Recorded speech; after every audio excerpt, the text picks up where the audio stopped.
Hi guys, and welcome to my Meet All of My Pets video. So for those of you that don't know, I have 6 horses and a few small animals. So today we're going to start with the small animals and then we'll work our way up to the big ones. So let's go. So we'll start straight in with the rabbits, and we'll start with the youngest rabbit. So this is Tallulah. She's a Netherland Dwarf cross and I've had her 3 years and she's 3 years old. So my first job was that I used to work in Pets at Home, and I really loved it, but it meant that I ended up bringing a lot of animals home. So one day I was working on the till and somebody walked in with this fluffy thing in their hand, and it wasn't uncommon for people to bring in pets for us to adopt and things like that, and for us to rehome. And I actually thought it was a hamster at first because it was so tiny, and it turned out to be this baby bunny, and the baby bunny had a broken front leg and it was Tallulah.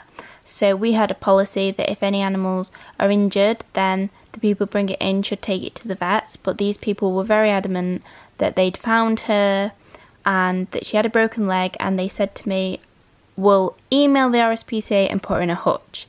Now at that point I swooped this little baby bunny out of their hands, went back and saw my manager and was like, I need to take this bunny home. Even if I have to pay for the vet's bills, I'm taking it home and I'm looking after it. And my manager was amazing. He said, take it straight to Vets for Pets. Pets at Home will pay all of the veterinary fees. You know, these people obviously aren't going to look after it. We believe they bred her and just didn't want to have to pay vet's fees. So anyway, that's what happened, and I brought her home and set up a tiny cage, and the vets gave us some painkillers and things because she was too young to sedate and do anything about her broken leg. They literally just said we might have to amputate it when she's older, but it was really just a case of seeing if she could make it through. I had to syringe feed her, and I was just looking after this baby bunny like all hours. But luckily she did pull through. I still have her today. She's 3 years old, and one day she just started using her leg, so it must have righted itself. But she was so cute, and she still is. So because she's been hand reared, basically, she has a very strong bond with me. She's a very loving little bunny. She can be a little bit of a diva because she thinks she's human, and that's why she doesn't get on with other rabbits. But she is such a lovely little thing, and she is my little princess just because I have had her since she was such a baby, and because of her broken leg and everything. She even came and lived with me at university. But yeah, so that is Tallulah. Next up we have Nala. So Nala is another Pets at Home rescue. I got her in 2015, so she is 5 years old. I got her in August 2015, so she's probably just under. So Nala was found in someone's garden and she was just hopping about, and she came into Pets at Home, and we never used to sell lion heads because they're too much upkeep, and I was always really funny about who I sold pets to anyway, and she came in and she was really friendly, and I thought, oh, she's a lovely bunny, I'll take her home, I'll rescue her. Because I actually had another rabbit that we'll come on to in a second, and I thought they could, bond and everything. So I ended up bringing her home. I did a video on YouTube, I think it's still up, about bringing her home and everything. So unfortunately Nala's not as friendly as she used to be when she was younger, just because she's not been handled as much because I then went away to university and my parents looked after her. But she still is a really lovely bunny. She's a lion head, so she does need a lot of maintenance. She's quite stroppy and she thumps at everything, but that is Nala. So next up we have Dotty. Now Dotty is a tiny bit older than Nala. I got her in June 2015, so she is again coming up to 5. So Dotty and Nala were originally meant to go together, but I'll come on to that in a second. So when I got her, I got Dotty because no one wanted her basically, and she was in the rehoming section at work, and I just thought, you know what, I'll take her home. She was a really nice bunny. She was really, really quiet. So she came home and she was living in my room for a bit when I first got her, and then I always had the intention of getting another bunny to bond her with. So then roll a couple of months on and we get Nala. So I thought, oh perfect, these two bunnies are going to get on great. And then when I tried to introduce them, Dotty was so scared and Nala was so aggressive that I actually still have a scar on my hand to the day, because I actually picked Dotty up out of the way of Nala when Nala like lunged at her, and she took a massive chunk out of my hand, so I still have that scar.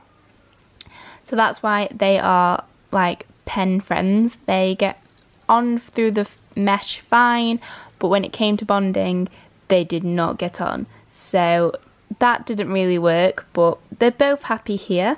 So that is Dotty. So next up we have Ariel. So I adopted Ariel in June 2012. So that was 8 years ago, and I think she was coming up nearly a year then. So she's probably about 9 years old now. And I actually adopted her with her sister, so they already had names. So I had Aurora and Ariel, after like Disney princesses. So unfortunately Aurora died, and then I bonded Ariel with another bunny I used to have called Rain, and then unfortunately he died. So she's now on her own. She is deaf and blind. As I said, she is an older bunny. So Aurora had an issue with her eyes, which Ariel also has, so she did lose her sight about a year ago. And she's definitely deaf because she does not know when you're there. So we have to be very careful with her. We have to try and not move things around too much in her enclosure, otherwise she gets confused. But she still eats, she still sleeps, she still grooms herself, she's still quite happy in herself, but she does spend most of her time sleeping now, which obviously she's an older bunny, she's going to. So next up in our pets we have the pet chickens. So we are now down to 10 pet chickens. I think at our like most we had about 15 maybe even more. But they are ex-battery chickens, so these are like my dad's thing. He likes to rescue ex-battery chickens, so we have 3 sets at the minute. They're actually from 2 sets of different type of batteries. So we rescued one lot a little while ago, and then some more recently. So we have a group of 4 which are the old girls, we have a group of 4 which are the new girls, and then we have 2 that are actually, I think they're the new ones, but they have to go on their own because basically they're bullies, and I'm not gonna lie, they're kind of evil. They, like, if you bend down near them, they try and peck your eyes. And they're really not very nice, so we had to separate those 2 because they were just bullying all the other chickens. So we kind of put the 2 bullies together, and they don't bully each other because they both sort of stick up for each other. So those 2 get on fine, and then we have 2 groups of 4 because the old batteries and the new batteries didn't get on when we tried to kind of introduce them. So we have it separated down the middle, so they have all this room, but when they came they literally had no feathers, they had no weight on them, and as you can see now they still like peck each other a little bit, because obviously that's ingrained in them. That's just a behavioural trait they now have, but their feathers are so much better. They literally came like almost bald, guys, but they look so healthy now. And over the years we have lost a few because obviously battery chickens don't live that long. They're normally culled. We've managed to extend their lives because instead of being culled, they've been rehomed to us. But yeah, as I said, they're kind of more my dad's thing. I help clean them out and feed them and everything like that, and I come up with a few enrichment ideas for them. But yeah, they're our chickens and they do still lay, so we also get eggs.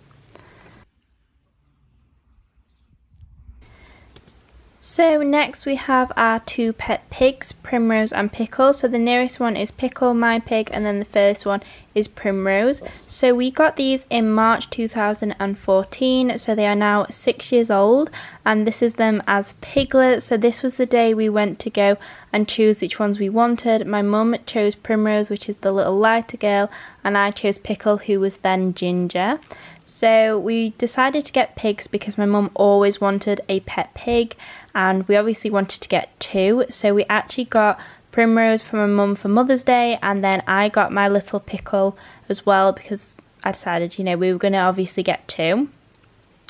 So we went and we chose them. They were an accidental litter. The mum was a Kuni and then the dad was a really small Vietnamese. So they were absolutely gorgeous as piglets. They were so tiny, but they weren't quite ready to leave mum yet. So then a few weeks later we went and picked them up and they'd already grown so much. We always knew they were never going to be tiny because they have got Kuni in them. So we kind of expected them to be the size they were. So this was when we first brought them home and they were just the cutest things ever. Piglets, honestly, are so cute and they were so inquisitive, and they did initially live together. So a lot of people ask me why the pigs now live separately. So Primrose used to kind of bully Pickle, and he put up with this for about a year, I think. And she used to go behind him and like put her head between his back legs, and because she's got a longer snout, she used to tip him upside down, especially when they were eating. Like, she was always dominant with food and things. And then Pickle just one day decided he had had enough. So he turned around and he started biting her. And at first it was just like, hey, get off me, I don't like it.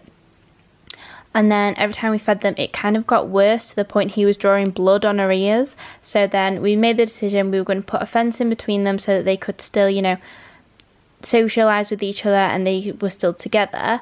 By the way, I forgot to mention that Pickle is neutered. He was neutered when we got him. So obviously, being brother and sister, we didn't want piglets. So he is neutered. But yeah, so that's why they ended up living separately, just because they were fighting.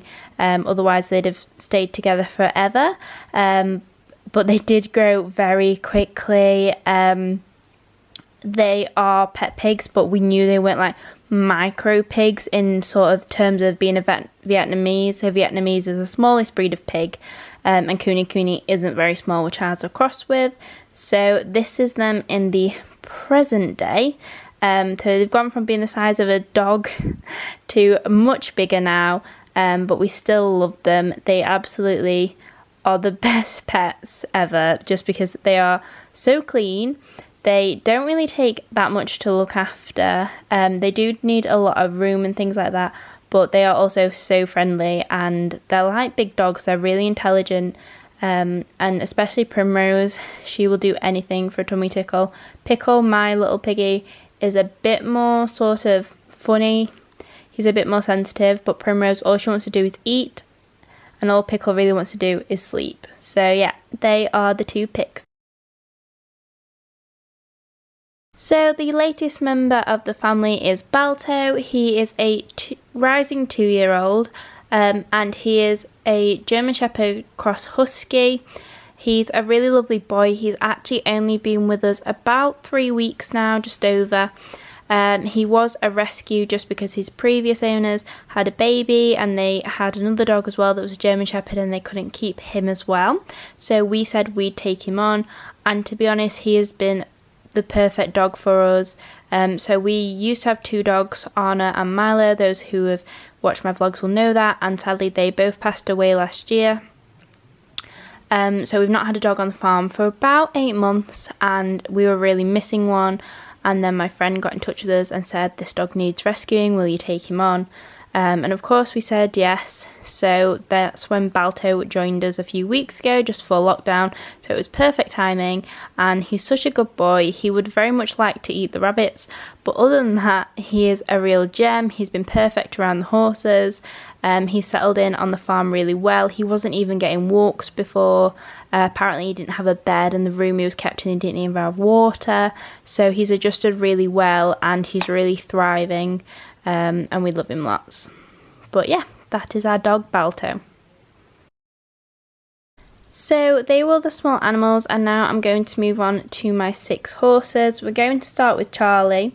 So being 22, I actually bought Charlie in 2015, so I just turned 18, and he was the first horse I ever bought with my own money, because obviously I was finally old enough to, and I was in my first year of university.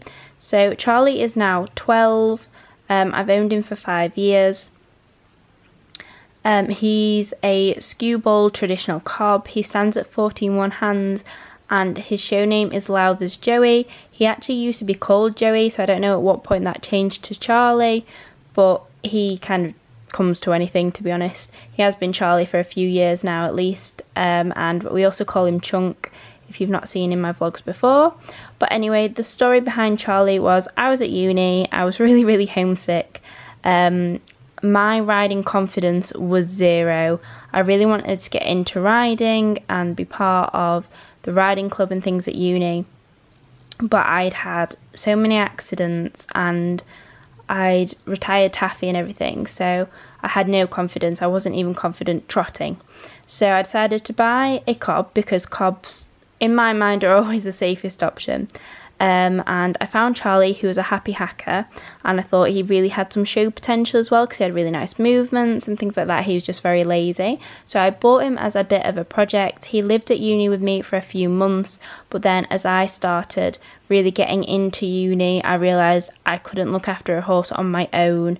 I looked for a loaner to like part loan him, and that didn't really work. So then I made the decision to bring him home. Because then my mum could look after him kind of for me, but then I came home like every weekend and rode him and everything.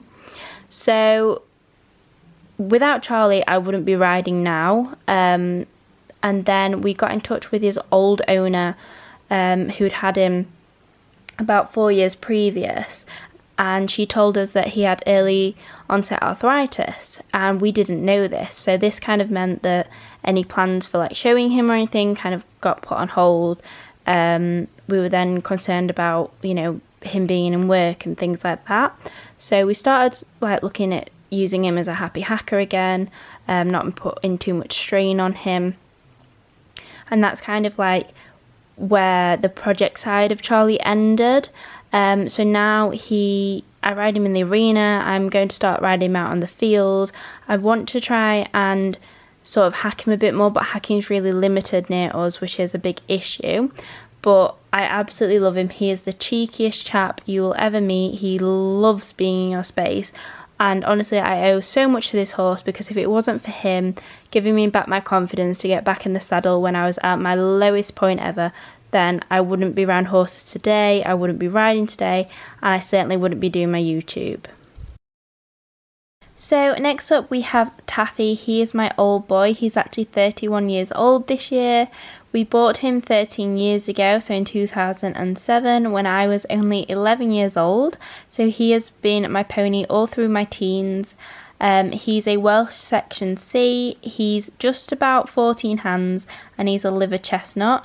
Now, this pony was the perfect all-rounder. He jumped like a stag, he did dressage like a pro, and he won everything at Pony Club. He was absolutely amazing, but he has been retired for a few years now because he has COPD, which is a respiratory problem, because it got to a point where I was riding him and he was just coughing constantly, and also, as you can see, his back is very dipped because he is an older boy, so he is enjoying retirement now.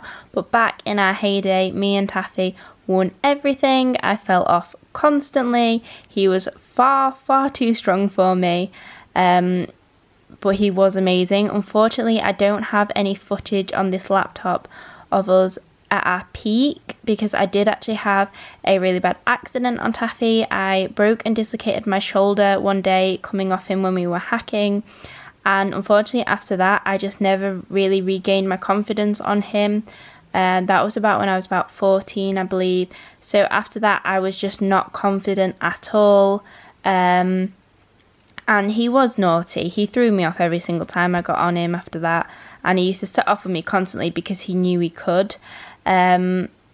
But before my accident we were absolutely amazing, and if I could go back now and have the confidence I have now and have that pony back, I would, because he was incredible. He jumped ridiculously high. I remember him jumping a 5-bar gate, and he's only just 14 hands.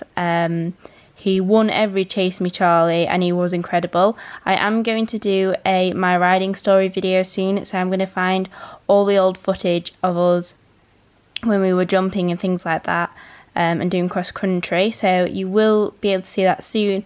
I just unfortunately didn't have it ready for this video, but yeah, so that's Taffy. He's my retired boy. He is an absolute grump, but he has been absolutely amazing. So our next retired boy is Danny. So Danny is 22. We've owned him for 11 years now, and he's a Dutch warm blood. He's about 16.2, 16.3, and his show name is Golden Boy. So Danny has been retired for about 2 years now. The reason that we retired him was because he was going lame, and he's had a very heavy show jumping career before us.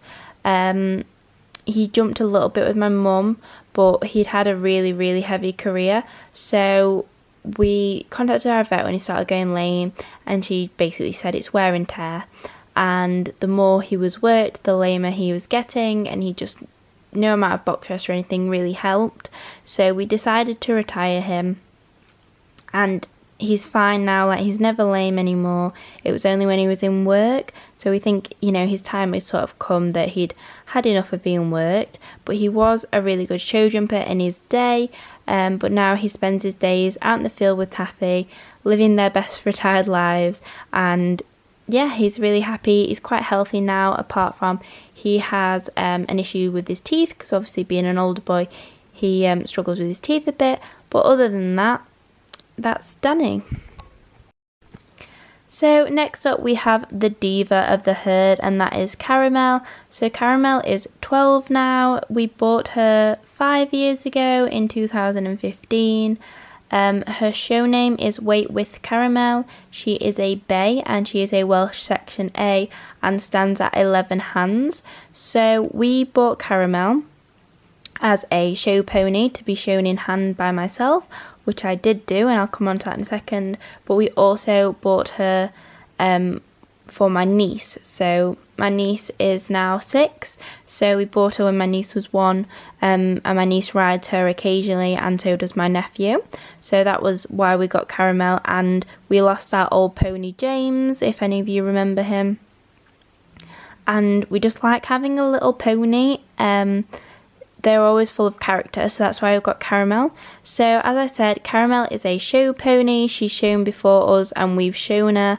My actual vlog of showing Caramel is probably one of my more popular YouTube videos. It didn't go well. I think she reared like 4 times or something, but we did actually get place 4th.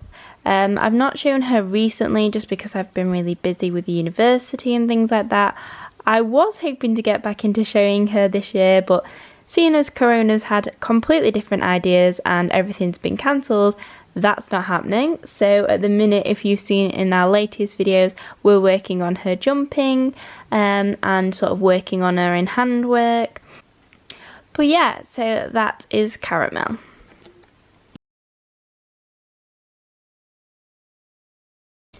So next up we have the lovely Lucy. So Lucy will be 13 this year.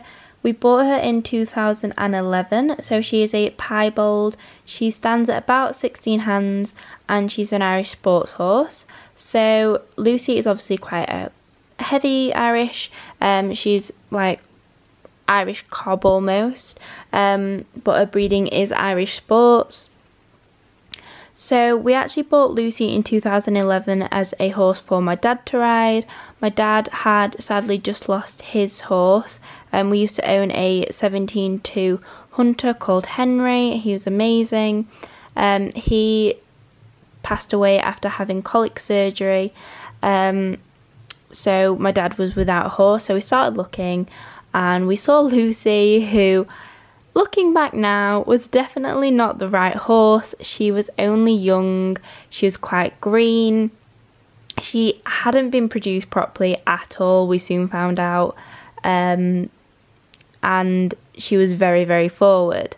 So a few months after we bought her, my dad was sort of gaining confidence on her. She was a lot more forward than his old horse, which he was enjoying, and she was freshly clipped, and my dad was a novice rider, and he took her out hacking. So unfortunately, Dad fell off and broke 3 of his ribs, I think, and vowed never to get on a horse again. So then me and my mum took Lucy on. My mum did a lot of schooling with her. We actually sent her away to be schooled with our trainer. She used to be very strong, very forward. a bit crazy. She wouldn't stand still. She had no balance.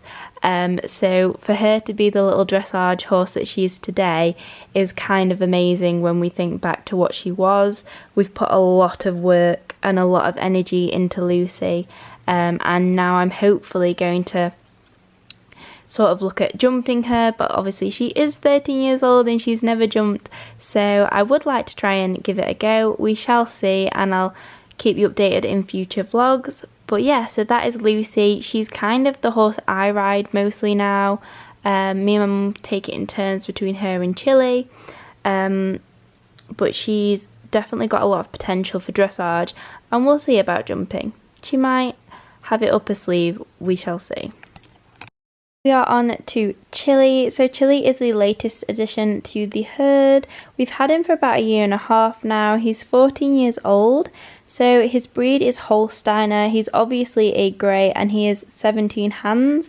We bought him thinking he was 16.3 and then measured him when we got him home, and he's definitely 17 hands, if not a little bit over. So Chile is a show jumper. His show name is Chili Pepper II. And before he came to us, he'd had a really good show jumping career. And then his owner, who was actually a 6-foot farrier, who I should have known then that he was a man's horse. He hadn't competed in for like a year or something, so he'd lost a few points and everything. And he'd been sent to someone to sell, and they'd hunted him and done a few things with him. Now, we bought Chile, and I don't know if we're just cursed or what, but we never have luck whenever we buy horses, it would appear. And we had him 5-star vetted and everything like that because he was quite a lot of money. And then a month or so in, he just wasn't working very well. He wasn't listening, and then he started head shaking, and we thought, oh no, here come the vet bills. So obviously we got our vet straight out. We had every test under the sun done. We had to have one blood test that we had sent off to America, and it literally came back and we found out he was allergic to absolutely everything. He's allergic to every type of grass apart from, I think it's not Timothy, it's like ryegrass you can have, that's it, and alfalfa. But our hay and our grass on the farm is a mixture of rye and Timothy. So that was a nightmare. He's allergic to ants. He's allergic to certain oats. He's allergic to basically everything you give a horse, as well as dust. And we were just like, this could only happen to us. So at this stage, we contacted his old owners, didn't hear anything back, funnily enough. So yeah, we were like, okay, well, we weren't going to get rid of him. We'd spent a lot in vet's fees as well up to this point, and we just thought, we're going to work through this. We're going to make this work. So Chile is now on 30 Piriton a day on tablets. He's on inhalers. He's on a lot of stuff. He even has Vaseline put on his nostrils before we ride. So we're really trying with his allergies, and we got to him to a really good point, and then his allergies kind of hit him again. So I got him to the point where I was jumping him, and then his allergies got really bad, so we had to stop working him because they get a lot worse when he works, and he gets to a point where he's head shaking so much you can't ride him. So at the minute they're under control, but then spring fever's kicked in. So my mum's kind of taken over Chile for a little bit because I'm very small and he knows that, and he takes the mick. But we will get there with him. It's just going to take a long time to sort of work out exactly the right balance with his allergies. We seem to kind of have those under control now, and then it'll be a case of me trying to like gel with him again, because I really, really want to show jump him. I think he would be excellent to show jump because he's kind of a schoolmaster, he's been there and done it, so that's definitely what we want to do with him. But it's just our luck that kind of things haven't happened quicker than we wanted them to. But yeah, we love him to pieces. He's a lovely, lovely horse. He's very talented. He can be quite lazy, but I think that's mainly down to his allergies and things. But yeah, so that is Chile, and that's all of our horses and pets. So I hope you guys have enjoyed this video. If you have, please give it a like and subscribe, and I will see you all tomorrow at 12. What do you mean no?